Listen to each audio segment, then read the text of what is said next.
welcome to Hola. Stacking the Deck. Yes, you may have just caught Kurt cursing well. Yeah, you like that? You like that? That's sharp. We are here, all three of us. We are stacking the deck.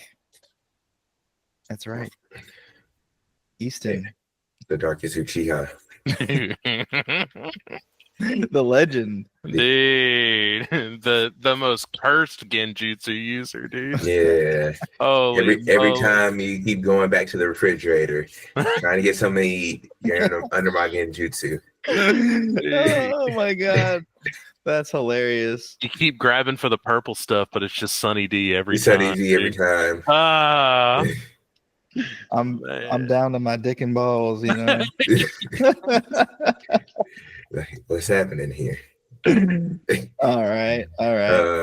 How you been? Like, you know, Kurt and I, we've been crushing some hard-hitting TCG news. I know that you've been kind of traveling the world, jet setting.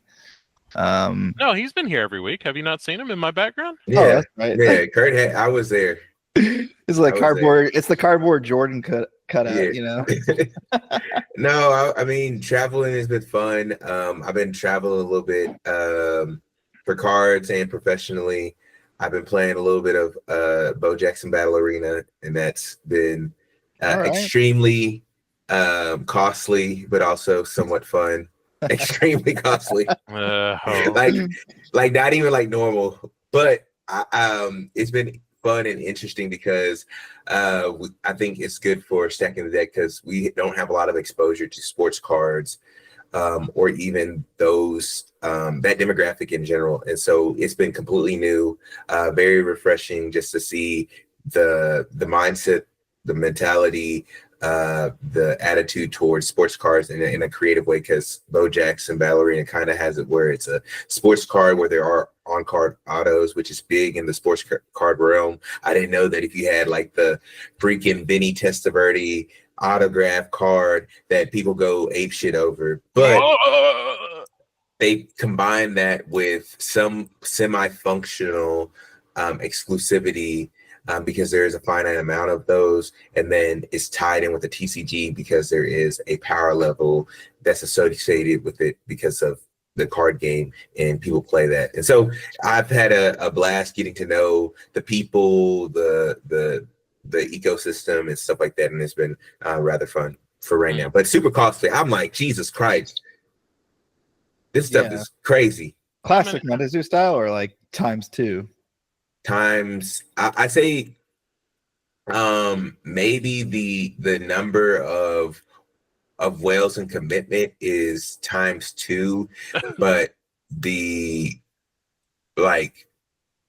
mentality is different. Like, you know, whales come in early. Like the idea of becoming a whale is that you have a large amount of money and you're willing to put it behind a game and basically prop up the financial end of it because you see or you hope for long-term growth and for your investment early on to pay off, and you have the money to put in early to do so. But the idea between Boba is what it's called, Bo Jackson Battle Arena, is that it's almost catered a little bit more towards the top end of the funnel, because like a lot of the cards, they have like one of ones, which they have like supers. They also have one of one autos, which are extremely rare. Because in the game, a super, if you tie in terms of battle power, so again, we can get into the weeds later, but if you tie in battle power, supers always win. So it functionally helps you in the game if you have supers, but they're like one of ones. Then in the case that there's a tie, and you have in a tie, if there's like 1-1 or a draw or 1-1 and 0, at the end of the game, you have to flip over the top card of your deck. No matter the power level, unless it's 2 supers, the super always wins. So is there like any actual meta here, or is it just like who spends the most money? Bingo. But bingo, but there is like where they lack and where Boba lacks in general is that there isn't yet the meta's defined, because there hasn't been enough tournaments, plus cards haven't been disseminated amongst the community to like lean towards like, oh, are you using an all steel deck or are you using a glow deck? They have different they also have different power levels and different rarity types. So the most common that you'll see is steel, and then they have like their rares are like Yu-Gi-Oh! Commons are steel. In terms of Yu-Gi-Oh! Rares are steel, or I mean fire and ice. Then you have like your super rares, which are I think glow. Then you have ultra rares, which are bubble gum, and you have like secret rares and different are like hexes.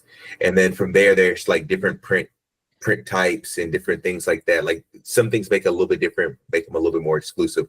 But as the cards get disseminated more between the community and people opening, metas will get defined, because we've had people win with all steel deck. It's not just having like all the best cards, because there's also different tournaments that are like capped at 160 power level and below, and you can't use anything over 160. So it does even out the playing field.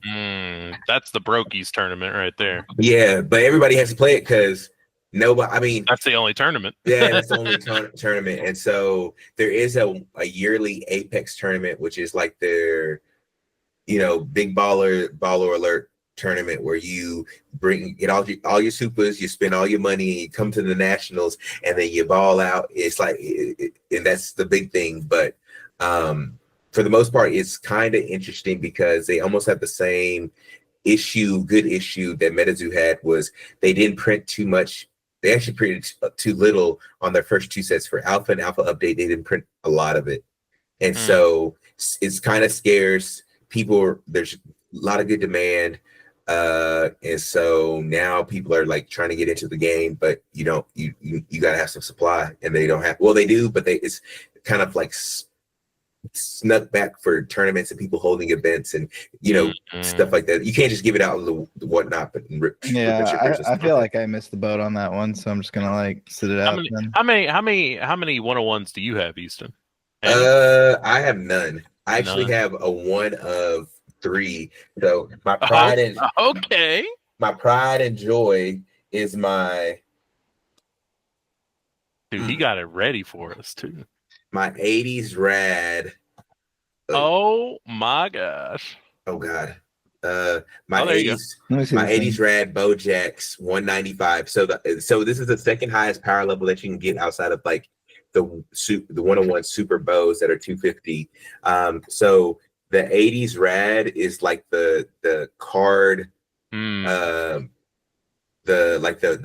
borders that it has, and then it's the glow is the power type. So it's like the premise behind Bojax and Battle Arena is that there's these superheroes and villains, or athletes that ate radioactive hot dogs. They turn them into superheroes and villains, and boom, there you go. And so there's plays and stuff like that. So yeah, I like the story there. I like the story. Yeah, the hot dogs. So right now you've got a blue ink, but you don't yet have any red ink. No, this is a red ink for sure. This is worth a red ink. This is worth more than a red ink. Well, I'm not talking about it. Okay, sure. No, I've got an offer for more than my red ink for this, but I was like, you're gonna need it for the tournament. Because I'm just talking about like in power level. Like, is it equivalent to you having a how many of those could you play? Are those 1 of per deck? If you had 3 of those, could you play 3 of them? So if you have them in different power types, you can. So if you have this in glow, a fire, an ice, and a steel, you can all play them, but you can only play 6 Bojax in a deck. You can't play you can't be like Bojax at this level, Bojax at this level. It has to be 6 total. And normally they're kind of like split up between power levels. Like the steel, this version will probably be like a 180. Then the fire and ice will probably be a 190. Then the glow the glow is the second highest, which is 195. Yeah. And then there's like 200 versions. Have you ever been cooked by the whale? Have you ever? No, but I think I probably would in Apex, because you can only play 6 of a certain power level. So if your ceiling is higher, you have higher probability of drawing higher power level card. And like, you don't want it to be where I'm having to put 2 or 3 cards to match your power level. Like there's a huge, like 15 in this game, 15 is the threshold. Like once you get past 15 and you have to expend too many cards, you've lost. You don't have that many resources. You're gonna lose, and you have 7 matches. So basically, it's like war. My guy's bigger than your guy, and then we go to the next battle. Whoever has 4, you have to get 4 victories, or whoever has the most at the end, and then you go from there. Man, all right. How much money have you made off of Bojangles? Quite a bit. So if you the mats go for like 300, the top 8 mats. Okay. The winner mats. Okay. Go for 1,000. That's crazy to me. That I mean, no, I've seen it with my own eyes. I know. No, the deals that I've made. Not just for Bojack, but just like in general. I am not a playmat guy. Like you can have it, you can take it. $300, $1,000 for a playmat. Good night. Yeah, I've seen it. I've conducted these transactions. It's liquid because the whales feel good. They feel empowered. So I haven't talked with Jeff, and I hope to talk with Jeff, the CEO and founder, a little bit more, because I've never seen a game where they cater almost to their top 1 percentile as much as they have in this game. And it's not saying it's a bad thing, but Yeah. you know, there's definitely a have and have not mentality, and you know, either you get in and you find your way or you don't. But I didn't think it. I'm not saying I didn't think it would work. I don't know how it's going to work long term, but at least in the short term, the people are happy. My summary of this is, once people feel like they are, I guess, disenfranchised, or their deck isn't good enough, or it's like going to a casino. The idea behind going to a casino or even a tournament is that I feel like no matter how crappy my deck is, I can compete with the big dogs. If I don't feel like I can, I'm just not going to play. I'm going to divest from the experience. So I'm wondering about the retention of this more so than the high ends, the low ends. And so it could be a really great exercise. It could continue to be great. I mean, they have a good IP opportunity, because Bo Jackson is, like, I've seen him in person. He's all for it. They're planning on getting King Griffey is already signed on. They already have announced him as the 2026 athlete, the kid, which is kind of cool. He ate the hot dog too. Backyard baseball. Yeah, basically. I mean, I like, they had Emmitt Smith, like, that's crazy. They have all the old.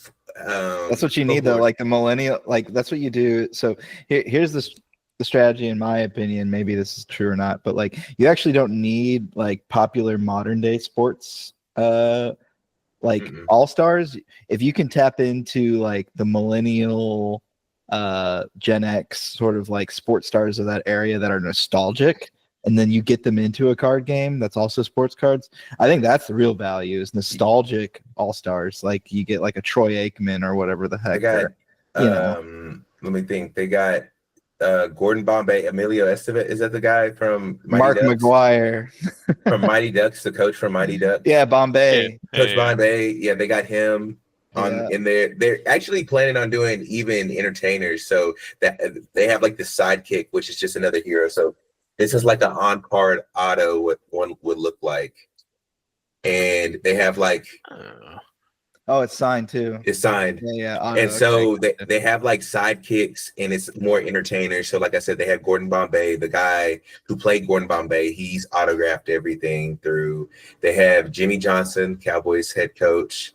They got like a lot of people, and they even got new people. They have Caitlin Clark. They have Cameron Brink, Angel Reese, and different caricatures of them as well. So it's cool. Angel Reese got to just be a brick in your deck, right? No.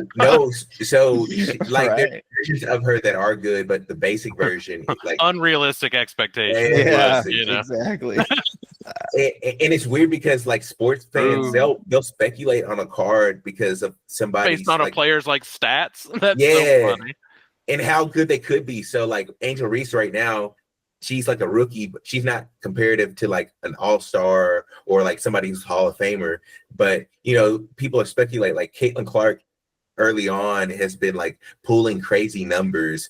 But, you know, sports cards, people are like, yeah, I'm speculating that, you know, obviously Caitlin Clark, you know, 5-10 years from now, I'm going to quadruple my investment. So It's super cool. I will say the people are far more pleasant than your traditional trading card people. A lot more interesting and nicer, but they don't move cards around as much. So, like the whales, when they get a card, when they spend they $2,000-$3,000 on a 101 or a 1 of 2, it's staying it's there. locked up. They like the Apex tournament. They allow event legal proxies. So if you have a card that's over 160 power and you've got it graded, they'll give you proxies so you can play with those. Wait, that's chill. Okay. See, and so you can still retain the value. Okay, that's get everything cool. graded. That's really nice of them. Yeah. Yeah, they ain't gonna do that. Huh. Okay. So it's super interesting. Again, I know this is like I've been taking over so much just time of our podcasting time, but I will say it's interesting. It is, yeah. The interesting, the thing that got me a little bit more bought in on boba, because the prices was very steep. Like their jumbo their boxes, their jumbo hobbies, and their stuff. They're going for like Kickstarter OG prices. Like, yeah, I saw that. Like, it's almost like it's not feasible. Not now. No. There was a chance to buy at MSRP was $650. He said buy it at $650. I said, all right, and yes, dear. Yes, dear, and you get your value back. Like I got a LeBron 80s rag, kind of like my Bojack, and that was like an $800 card. So, and that's not even your autos. Like you're with a jumbo, you're guaranteed 3 autograph minimum, and so those normally hold a pretty good price at least 150, if not more. But the best thing that I thought about it is their marketing plan, or in their team structure. So for stores, they'll go ahead and run ads on Facebook and Google and stuff like that to people in the surrounding area. So every store that buys in and is holding Bojack, they're running ads so people know where to go to buy the stuff. So I said that's a really cool. They're investing in their partners, so to speak, right? Yeah. Which I think is like nobody does honestly, that. I was gonna say nobody does that, and that's probably should be like a commonplace, relatively speaking, right? Yeah. If you carry my product, I will run ads for you going up into a release day and probably a week or two afterwards to make sure that things are taken together. Yeah, a little something. Yeah. That's better than most, right? That's really cool. I like that. Yeah. That's I think that's very clever. I think that's kind of what you have to do. Like with indie TCG marketing, is you have to have that, because unfortunately, the way that the card landscape is, if you build it, they will come, is not really going to cut it anymore. No, it's just not going to work. So there's too much there's too many things in the mix, right? There's too much saturation. What we've got One Piece, we've got Star Wars, we've got Riftbound, we have Magic, Yu-Gi-Oh, Pokemon, like all these. Those are just like big IPs off the top of my head that are Flesh and Blood, dude. Every Grand Archive, Gundam's just come out. Like Gundam literally has their own game coming out, which is so just like all this noise, right? And you think it's hard to break through. Yeah, little old Bojack. Whenever someone finds out that the strongest cards are 1 of 1s and the last one sold for 4K, and they're like, well, how am I ever going to expect to win if fucking Jeremiah shows up with his 101, Like, that's tough. That's tough. But I really like that approach to their marketing. Like, I think that they need, I think as an indie, you need to build in hyper exclusivity. It kind of sucks, maybe. I don't know. Like, I waver between the two. Like, you want the golden years of MetaZoo. Yeah, I was going to say, like, you have to build.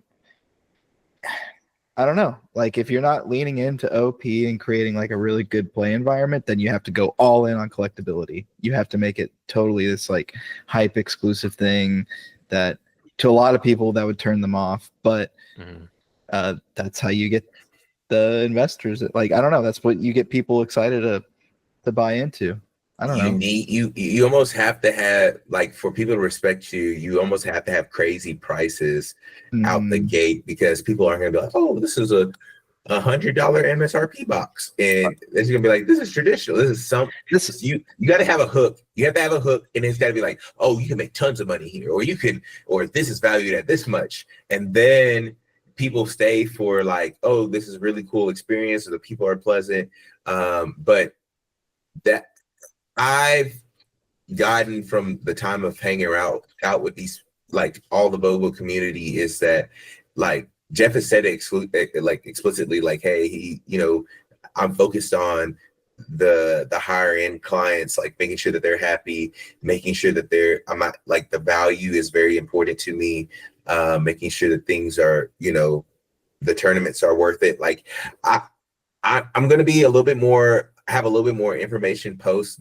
nationals in terms of like how well I see this going long term, because to me, I also think that you have to keep, like, although they're also creating a mobile client, you want to get people into the game. You want to get people collecting the cards and buying the cards and doing stuff like that. But if the barrier is so high, then you're never going to have enough people at the top of the funnel to continue to, like, move cards around. It's just going to be a high stack of people with you need growth to create a healthy, like, was it like a micro environment, micro economy? Like, you need an influx.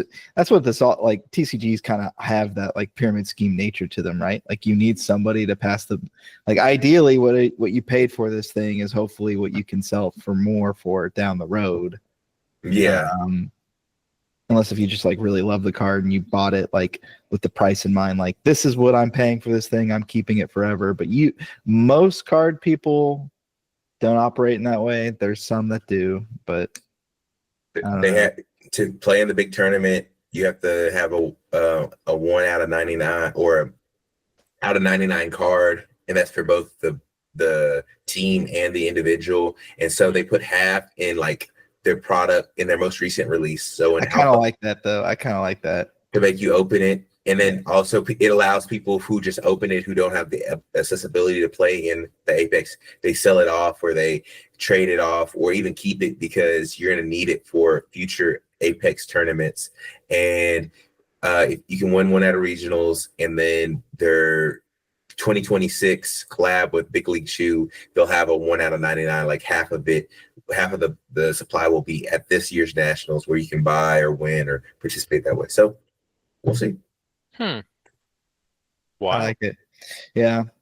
No, I'm jealous. Y'all are going to do all these fun events and shows and things I want to play in again. I've been no-lifing work. It's, like, not even fun to talk about. But hey, how the AI agents. How the AI agents. They are here working real hard for us. Oh man. I don't know. Shoot. Yeah, it's been hard for me to get really enthusiastic about a lot of card games. The newest one that I've actually been reading about in my free time is Pauper Magic. Isn't cool? It's cool. It's officially supported. Like, they have Pauper tournaments. Arena has it. Everything. Their ban list is, like, fairly, like, lax. It's super lax. There's no rotation to it, or there's, like, it's no set rotation. So it's an eternal format. You get to play a bunch of cheapo cards.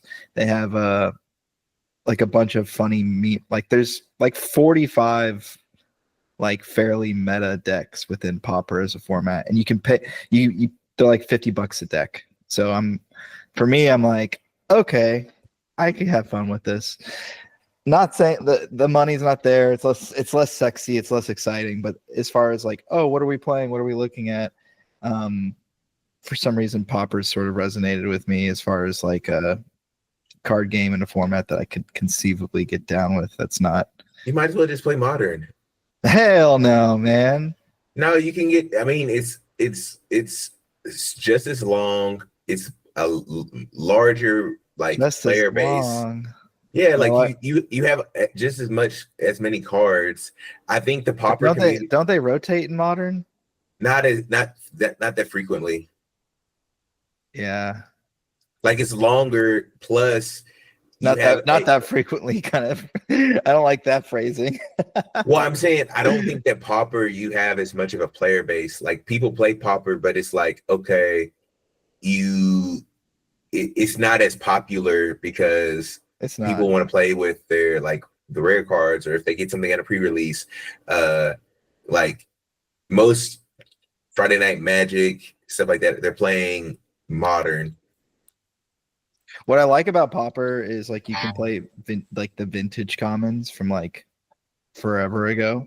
Yeah, and I'm kind of here for that. Like I think that's really cool. Like I want to play the old cards. Oh, I mean, Delver is a really good deck. Everybody plays Delver. There's always, mono red. There's a lot of good decks in Pauper. It's just, I'm telling you, Ed, have you seen any communities of Pauper? Yeah, I mean, not like real ones. Not like it ain't none. Online, like the community is abstract, right? Not like real ones. Hell yeah. Ed, you want to play in person? I know you. I do, yeah, I do. But I'm so picky. Like you're a good old Friday Night Magic. Turn up, drink some beers, play some semi-competitive Friday Night Magic, and Modern's where it's at. The decks aren't too expensive. You can. I like cheap cards. I like beer, and I like playing in person. Yeah, I don't think that's your problem, Ed. I just don't think you have the time. That's true. That's true. Yeah. I don't think it's that you have a lack of things to do. You just don't have enough time. Yeah. I do fill my time with a lot of BS. Yeah. But I could I could move our bar locals to Friday. Why don't y'all both play Modern? Yeah, we both could. Although here's the deal though, like where we go to play bar locals, they have $4 French fries that are amazing, and $5 beers. What was that place that we went to for the cryptic tournament? What is that place that used to be? That was Farm and Feed. That place was cool. Farm and Feed was the shit. It was awesome, yeah. Yeah, we put them out of business. It was never profitable in the 11 months that they were open, and they shut down. So yeah, dang, they didn't have anybody to subsidize it. No. I remember towards the end of their life, they were trying to get like investors, like on Instagram, on Farm and Feed. Yeah, the Farm and Feed NFT. I'm joking, but that's basically what it felt like. It was like, oh, we're doing this. It was crazy. No, I just like playing cards. I just don't like buying cards. That's the other thing too. That's a lie. No, I hate it. That's true. I hate it. It's true. If I could get rid of all my boxes of old MetaZoo, I would do it. If y'all know a buyer who wants to buy old, I have tons of Nightfall. That ship is sailed, my dude. First edition. I just was, my head was in the sand and I wasn't thinking about it. And I'm like, dang, I got boxes of stuff. I got like, I'm just never committing to a Kickstarter ever again.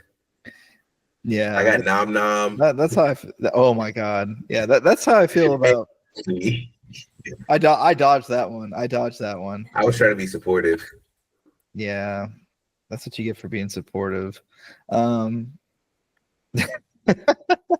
it? Yeah, I got my MetaZoo. I got enough that I'm not drowning in it though, so that's okay. I got like one of each box and then some bulk. So. Next time I'm gonna get rid of everything. So how much of the new MetaZoo set have you bought, Easton? None. I mean, people are gonna get mad, and if they listen, I'm not trying to make anybody mad. I just haven't been inspired by what they've been putting up with to like buy any more. I bought plenty of magazines, I have plenty of boxes from the original set. It just has been uninspiring.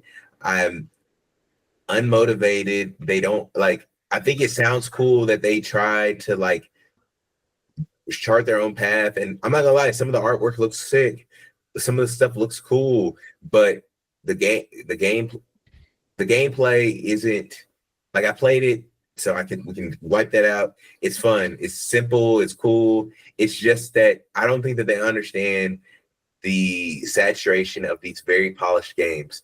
I don't think that they understand that it doesn't matter whatever games they created, how top notch, how long they were at Pokemon, Digimon, Pokemon. Yeah, shout out. It don't matter. It don't matter if they were the creator of Magic, I don't know. It doesn't matter who, what, when, and where.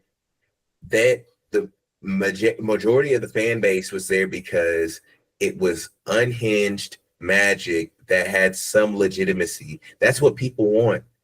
That people don't want another buttoned up, streamlined, super sharp, clean game. You might have a couple of people be like, "Oh, this was fun."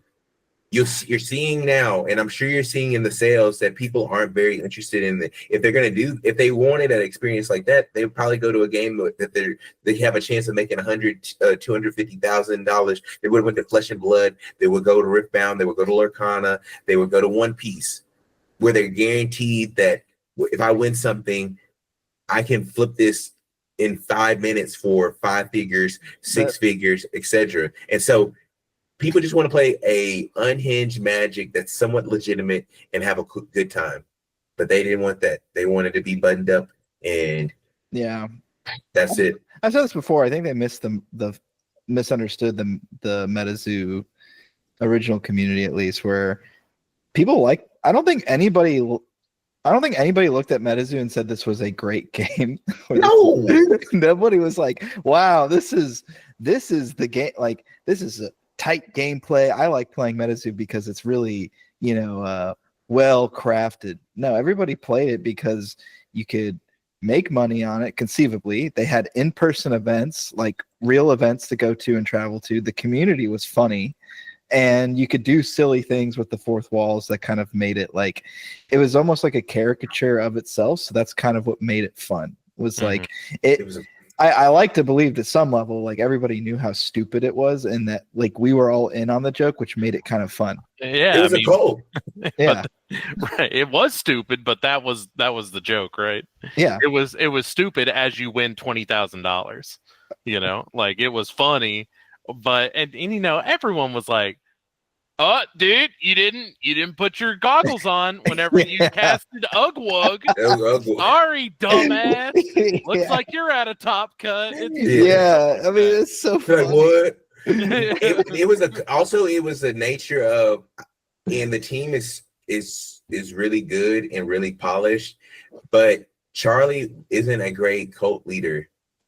Like, Mike was a great cult leader because he was able to wear that denim jacket with the little fur at the top and do all kinds of cockamamie shit that we were all like, damn.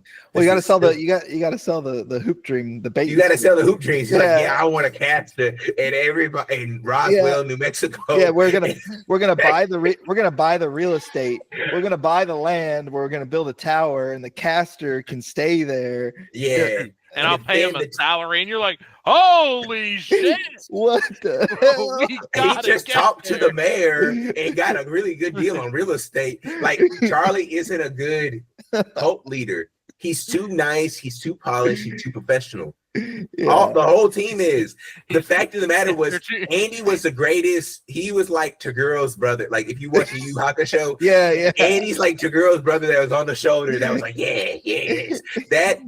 You need that. They don't have that on the team, and so they're too nice and too good and too swell of a people, and so that's why it's not floating like it's like we thought it was, or it's not operating like it was. It still has hope. Maybe there are going to be an influx of people who want to play a really buttoned up game, but I'm saying immediately, Charlie isn't a cult leader. You need a cult leader who. He's too truthful. He's too honest. Man. I just don't know. Like, honestly, this is somebody who enjoys, like, actually playing card games as well. But I don't know if just because a game is fun to play doesn't mean that it's like extremely marketable. Does that make sense? Like, oh, okay, this is fun, so people will like it. That doesn't mean anything. There's a lot of shitty games that exist in the world that people play for reasons outside of the game being a good game. Does that make sense? Like, give me. Why the hell y'all got a damn fishing rod and a plant everywhere? Like, why all these people got like that was the thing. The plant drove me effing crazy, but at the same time, I knew I was like, that's the best like marketing. Like, why are you walking around with like I told the money tree? What like, and we were planning at the Airbnb and then dipped to the next city. Like, dude, people like I rattle my head all the time, but that was the greatest proposition, like the value prop that MetaZoo had. Everywhere we went, every tournament, why do you have a water weight? Why do you got a bottle? Why you got a and then, you know, in that same vein, just you showing up to the tournament, sitting across from somebody, why that fucker got a bag of sand? What card uses bag of sand? Like, why they got like a piece of vampire jewelry sitting over there? What the fuck am I about to play against? Yeah, and then all the whatabouts too, like with the rules lawyering. Where I'm like with me with the real rainbow, I'm like, well, technically, like a prism with light going through is a rainbow, you know, and like that's real if you have. And jewelry was accepted, so, but that was kind of I think. So yeah, some people could look at it and be like, "Wow, like that's not fair or fun." But I actually thought that the jank was fun, if that makes sense. Like, I knew inherently that the game was never fair or clean or like explicitly like. It also never claimed to be, right? It never claimed to be. Much to the chagrin of Ellen, you know, R&D that wanted to maybe do it like that, but no, it was never. It was just never that. It was never fair. And people signed up for that because, as I probably say, the largest beneficiary of it not being fair. Yeah, I mean, your birthday was like what, the day of or day before? Day 2, right? Day 2 of Caster Cup. I was struggling. I was like, please, Lord, just these two. Just get me into cut. Yeah, first anniversary celebration. Please, Lord, just let me get there, because if I can make it there, I can do something. I can win. Yeah, because it wasn't. I will say, like, playing in the Caster Cup, it's not a huge like detriment, but it wasn't ideal. Like, I could have made my deck a little bit more streamlined, a little bit better if I wasn't maining it, because it did make some things a little bit jankier than others. But on the flip side, you see how I was the beneficiary of it on day 2. But everybody signed up for it. I got killed by, what was Damien's little brother? Oh, Mario, he top decked it and went 75 to face on his birthday at in New York, and I'm like, I remember, yeah, you live by the sword and you die by the sword, and we all signed up for it. That's why it's funny. And like, you see someone that's doing like unusually well, and you're like, all right, what's going on, man? You running high as a birthday. Yeah, always birthday. It's my birthday. I love it. It's my birthday.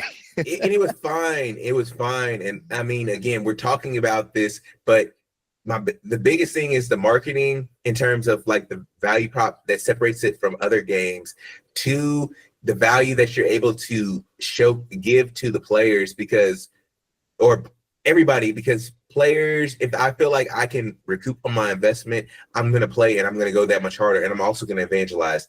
But Charlie and the team, they're not snake oil salesmen, and they're not cult leaders. That's the thing. Yeah. Kickstarters are, what Ed always says, are for the carnies. The carnies. Even with Bo Jackson Battle Arena, it's like a carny game. Like, bruh. Yeah. I'm a sports guy who thinks I can play cards, and I got $60,000. I literally saw a $60,000 deck. Seriously. Yeah, I mean, indies traditionally, like, they're all homeless people. Like, they don't have a game, right? Like, they don't have a community. They're like, Magic wasn't right for me, and Pokemon wasn't right. I tried all these ones. Maybe this weird thing's for me.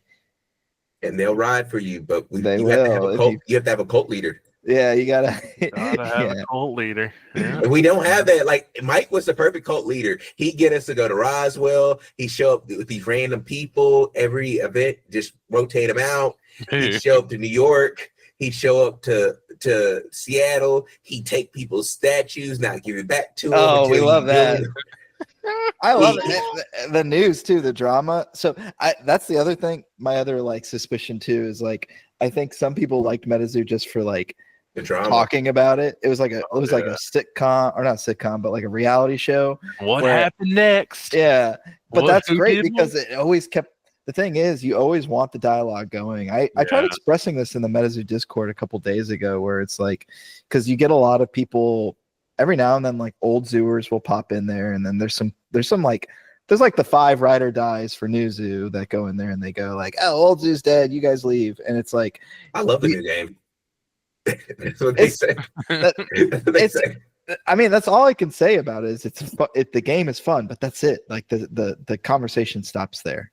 Like it's just a game. So, but the funny thing to me is like even if it's negative, you just want like the best thing is because in that Discord they'd be happy to get like 25 messages a day normally, if that, and you want discourse. Is what I'm trying to say. You want people to disagree, you want to argue, and they're like, well, this looks bad when somebody goes to a con and they end up in this Discord and they see people talking in here about old Zoo or whatever, and I'm like, let them have it. Like, it's good, it's interesting, it's something to read. Conversation, right? Exactly. Imagine if I was new to MetaZoo and I hopped in the Discord and I saw like one message 10 hours ago, and then before that like 5 hours, like I would be like, oh, this is like dead.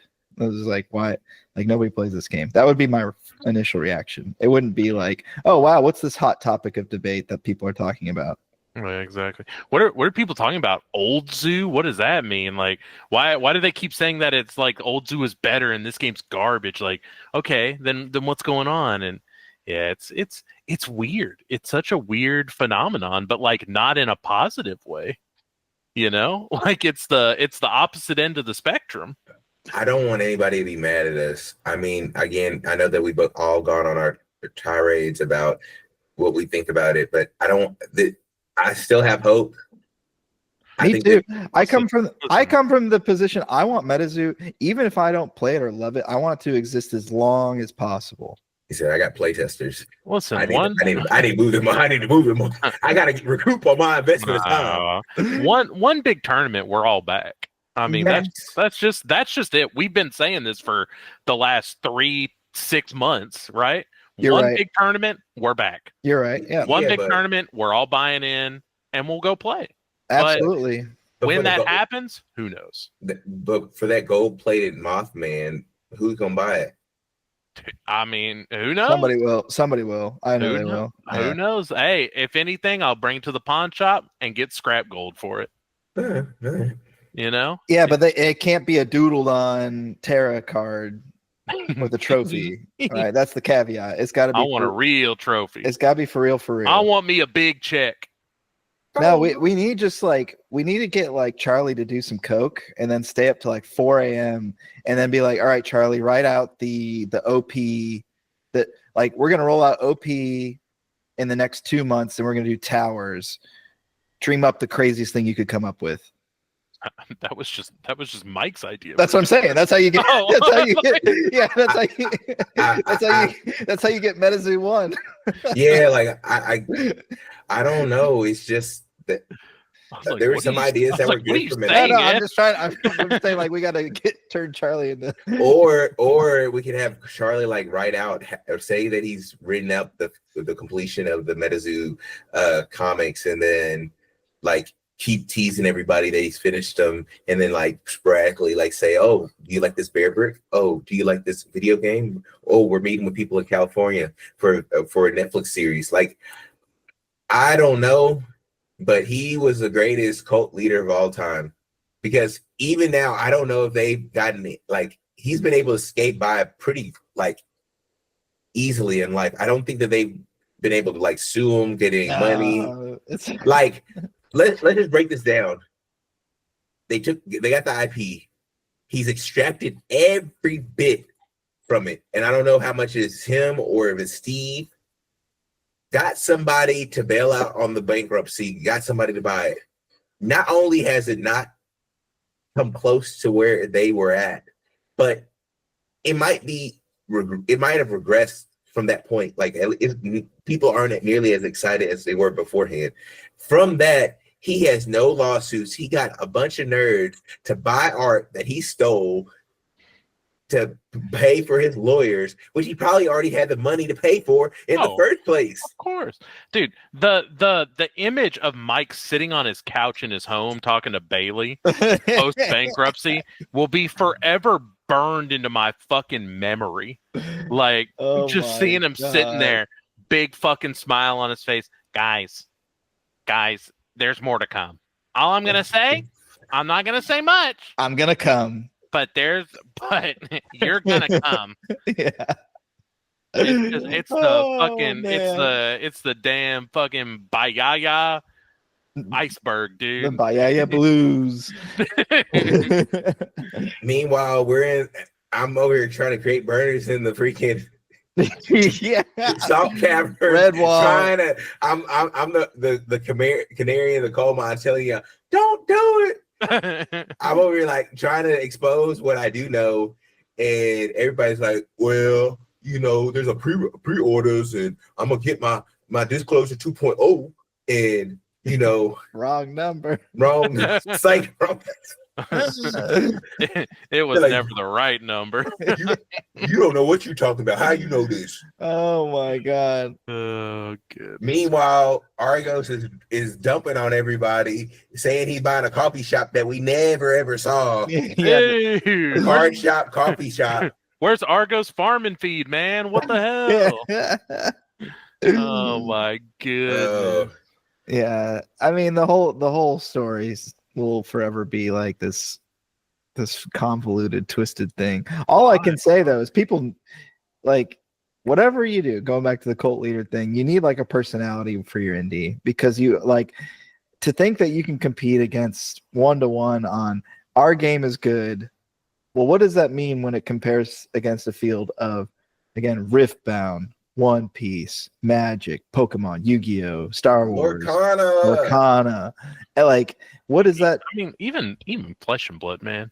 Yeah, I'd say Flesh and Blood, especially gameplay wise, is the king of indies. Especially, it really is. Flesh and Blood is really the king of indies. They've figured out a way of still allowing gameplay to be pushed, but also having collectability with like cold foils. And it took them some time to figure it out for sure, but for sure they're there. They've landed. And they went through the trials and tribulations of Channel Fireball, getting all their allocation and crashing their product. That they survived that, right? That's what happened to MetaZoo and Wilderness, right? Because they have base. Yeah, exactly. Surprise, surprise! The game is good. Who would have guessed? But if you let people tell you it's like the players is what caused MetaZoo to go bankrupt. If MetaZoo players were the ones, ain't no fucking collector was paying $250 for a native Piazza bird because they liked it. Dude, ain't no way someone was paying $300 for a fucking Bad Bats Maru from New York Comic Con. For a damn Dark Tower. Yeah, I like Bats Maru. That's my favorite card. Yeah. Good lord, dude. It's crazy. Yeah, the whole MetaZoo economy, by the numbers, the secondary market was by and large run by players. Okay? It was only players. And the only people that felt it was collectors were the collectors that were buying it and were like, oh, so wait, what do I do with this now? Yeah, exactly. Yeah, exactly. That was it. They would go. I mean, Loveland Mailman was not worth a dime until it found its way to the. No, I'm not.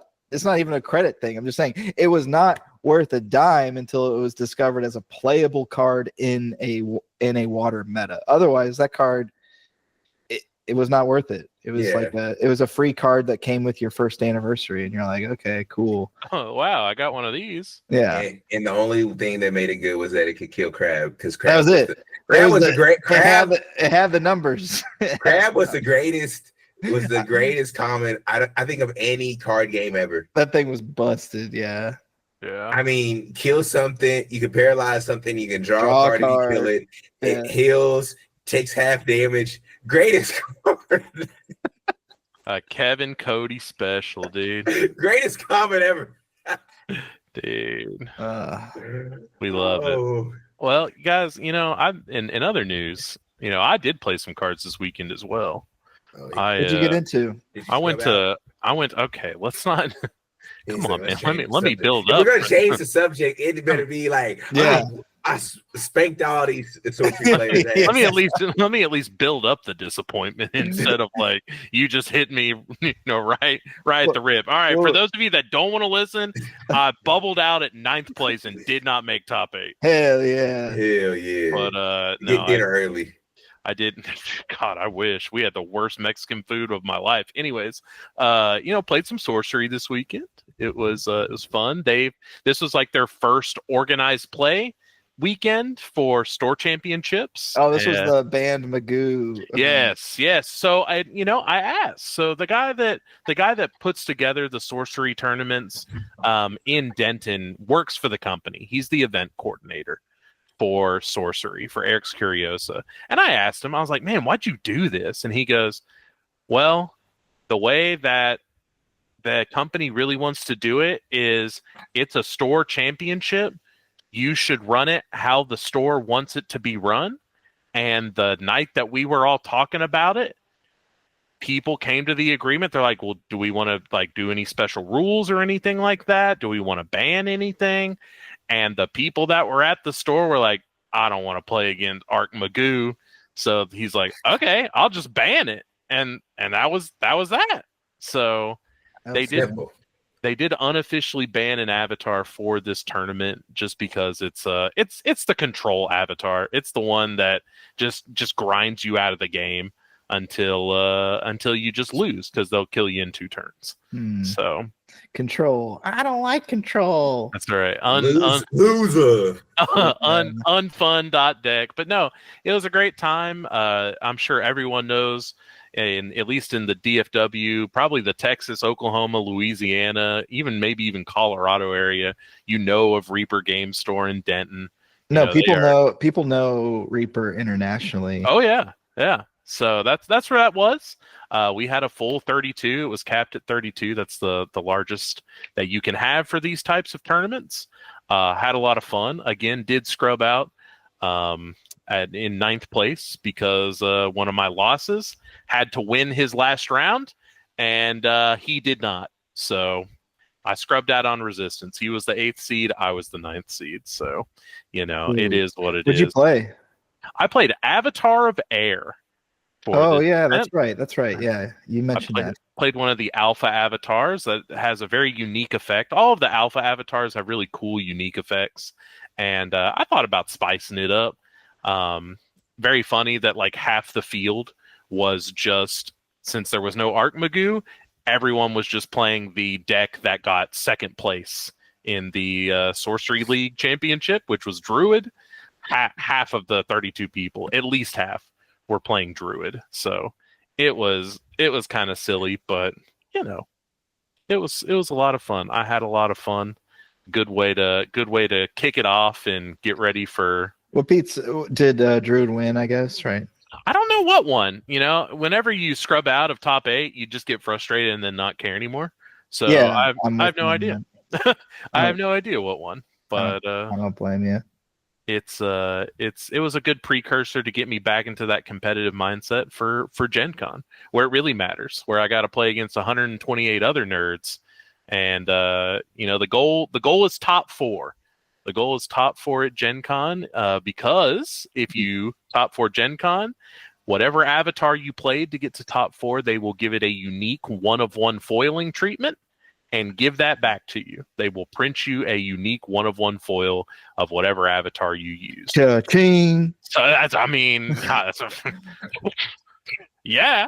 Balling. So dang. Okay, you need to find like the waifu version though. Like, which card is gonna have like the most bust? It's one of those alpha avatars from Alpha Set. Done deal. Okay, play Earth Girl. Dude, I beat the brakes off of an Avatar of Earth yesterday. It was very funny. He was like, I've never played against Avatar of Air. It's like, brother, you've got another alpha avatar. What do you mean you've never played against Avatar of Air? But he was a cool dude. But I'm about to show you. Dude, it's gonna be crazy at Gen Con, man. I gotta get in on Riftbound, man. Gotta get that promo, gotta get those tendies. Dude, you're gonna clean up at Gen Con. Ooh, Even on the freeze, like I don't know. I hate to equate it to this, but I genuinely feel there's a component of like you kind of want to be able to at least cover your travel costs when you go to something like that, right? I mean, come on. It's almost a must. Yeah. And I feel like that should go without saying, but I'm making sure that's like publicly known, even as we talk about traveling or going to events. Yeah.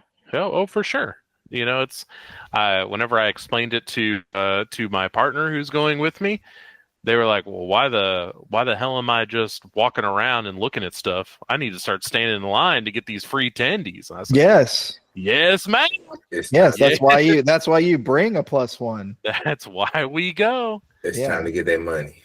So it'll be a very fun time. Don't worry, I'll get some live on the ground Giddm coverage for us. Okay, buddy.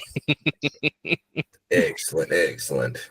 But no, I'm very excited for Riftbound, as we've already said. It looks very cool. I haven't played it. I just watched some videos online though. It looks cool. I mean, it plays smooth. It plays good. It plays like how you want it to play. So, as I said earlier, I'm not fully sold on it until I know if there's like what do we do with the cards? Where we going? The thing is, I imagine here's the thing is finding somebody to play Riftbound with should not be difficult. No. It's like, hey, did you play League of Legends? Yeah, I did. Oh, okay. Well, here's the card game. And they're like, oh, okay. I'll give it a shot. Yeah. Easy. Yeah. Easy. It's gonna be like Lorcana. It's gonna come out hot.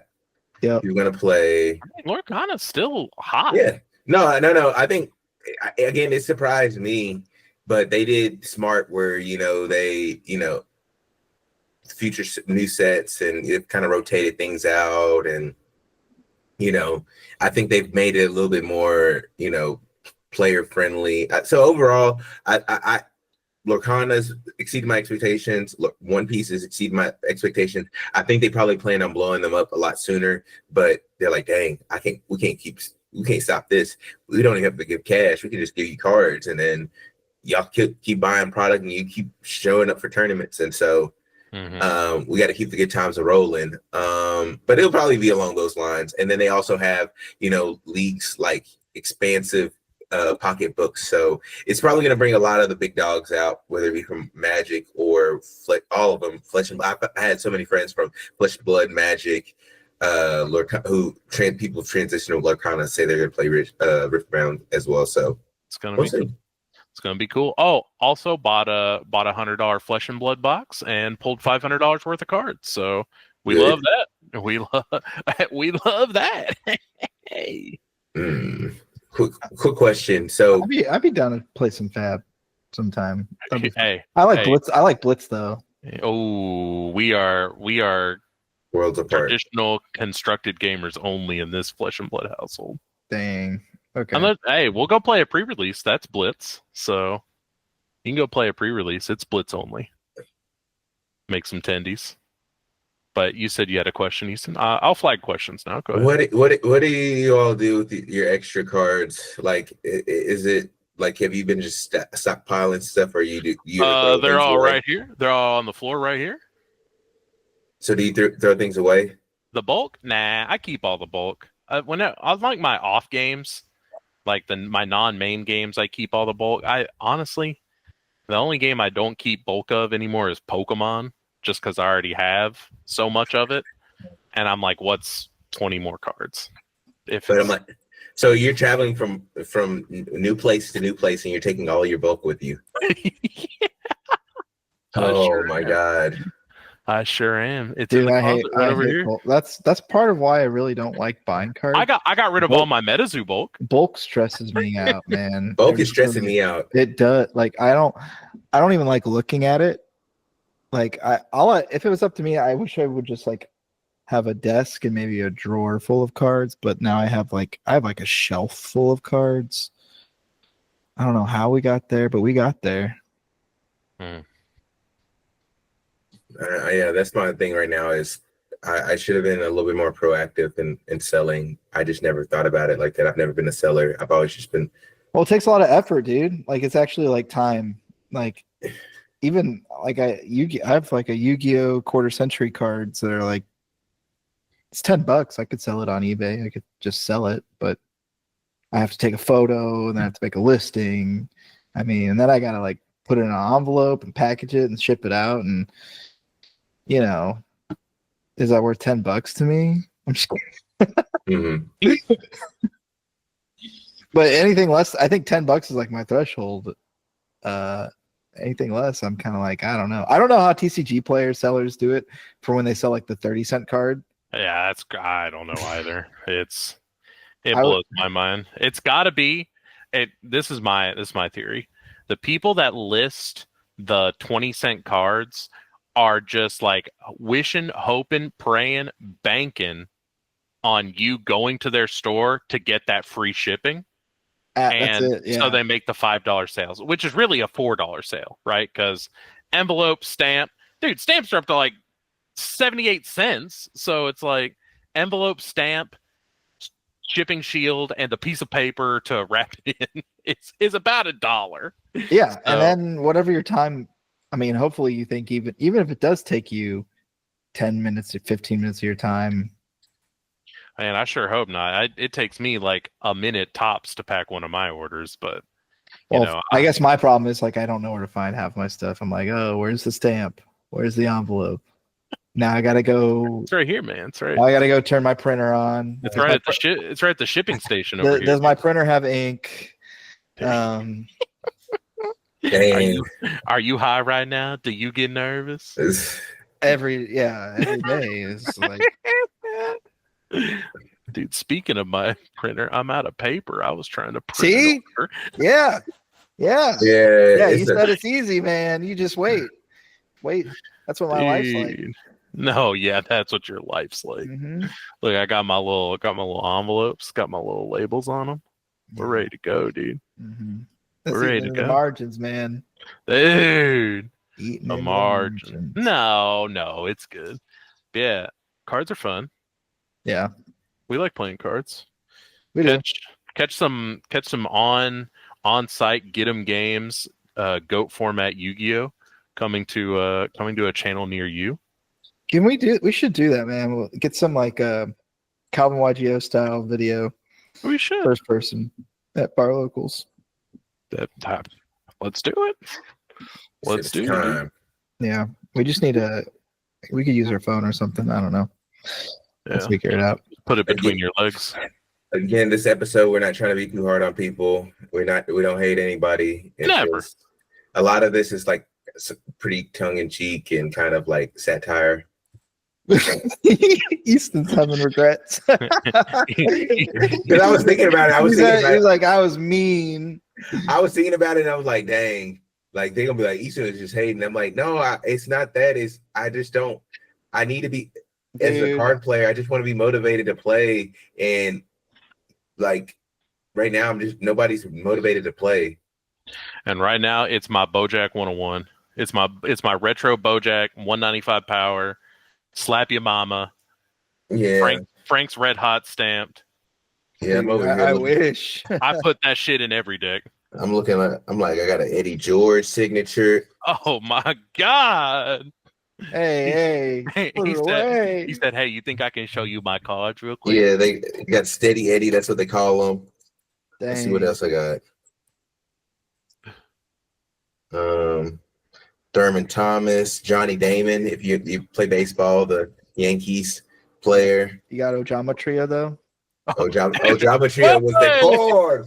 Was the core back in the day. Whoa, hold on. Ojama Trio. Whoa, holy moly! Put it away. Dude, where's my Ojama Black at? Let me tell you. Holy shit! Oh man, I'm just looking at dang. Looking at all the hundreds of dollars you spent. Yeah, another. At least it's not Neopets. As Easton, as long as are you plus? As long as you're plus. Yeah, I'm plus. Okay. One of my favorite cards is my Amon Saint. Amon. Wait, dang it. What? There it is. There it is. There it is. Amon Ra Saint Brown.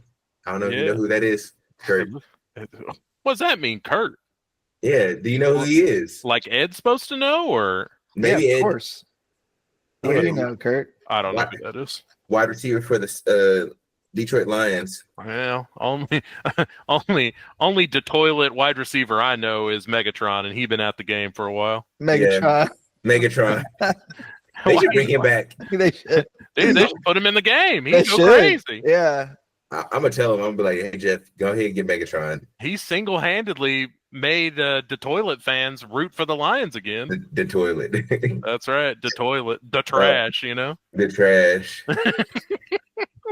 Yeah. Yeah, but I'm sorry. I did go pretty tough on everybody, and you know, it's not personal. It's just I want the best. All right. Well, it was personal for me. So. The toilet? Going to Detroit? The destroyed Lions. Oh. It's all right. They got a ring. Yeah, they did. They did. They did it okay. All right. That's it. We stacked the deck. Tune in next week where Yeah. where Kurt talks about preparing for a tournament. Easton alludes to playing card games no one's ever heard of and swears that he's plus. Ed complains that he lost every game at bar locals against me, and we try our best not to dog on MetaZoo too hard. That's right. Yeah, we're only nice to MetaZoo. Oh, That's nice. right. We love MetaZoo. All right, the end. Thanks for stacking the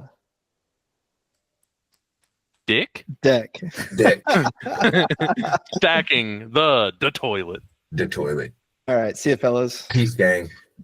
Bye.